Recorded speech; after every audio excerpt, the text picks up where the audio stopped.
যদি রাষ্ট্র পরিচালনার দায়িত্ব আমার বাংলাদেশের জনগণ বিএনপির উপর দেয়, তাহলে এই বাংলাদেশের অর্থনীতির মূল চালিকা শক্তি যে কৃষক, সে কৃষকদের জন্য বিএনপি কি করতে পারে সেটি আপনাদের কাছে জানবার জন্য।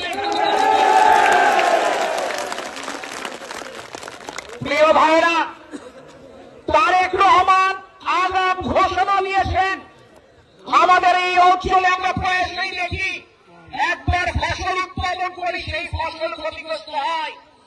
আপনারা যারা শীতের তরি তরকারি লাগিয়েছিলেন, শীত আসার আগে যে অতিবৃষ্টি হলো সেখানে তরি তরকারি ক্ষতি হয়েছিল কিনা? অনেক কৃষক সর্বশান্ত হয়ে গিয়েছিলেন।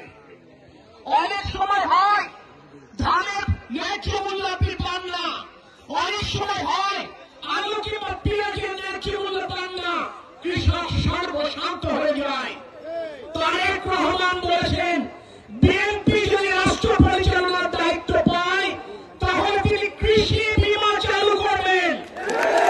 অর্থাৎ এইবার যে তরি তরকারি আপনারা রোপণ করেছেন, যেটি বৃষ্টির কারণে ক্ষতিগ্রস্ত হলো, এটি যদি কৃষি বীমার আওতায় থাকতো তাহলে আপনার উৎপাদন খরচটা আপনাকে বীমা কোম্পানি দিয়ে দিতে পারত, তাহলে পুঁজি নিঃস্ব হয়ে যেতেন না।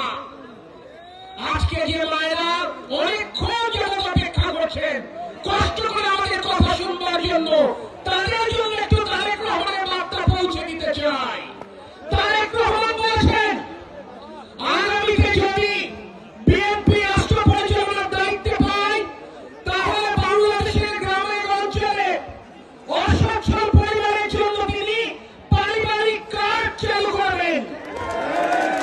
সেই কার্ডের বিনিময়ে সরকার প্রতিটি পরিবারকে তার অর্থনৈতিক অবস্থা অনুযায়ী 2 থেকে 5,000 টাকা পর্যন্ত প্রতি মাসে তারা সহায়তা করবে সরকারের পক্ষ থেকে। তারেক রহমান ওই টাকা দিয়ে আপনি কি করবেন?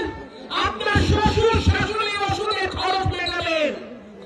আপনার সন্তান স্কুলে যায় কিন্তু প্রাইভেট পড়ার সামর্থ্য নেই, প্রাইভেট পড়ার খরচটি চালাবেন।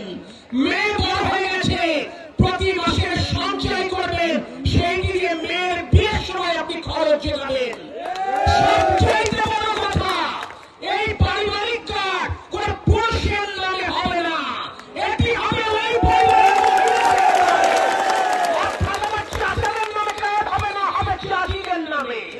অর্থাৎ আমার ভাইদের নামে কার্ড নয়, ভাবি কিংবা বোনদের নামে কার্ড হবে।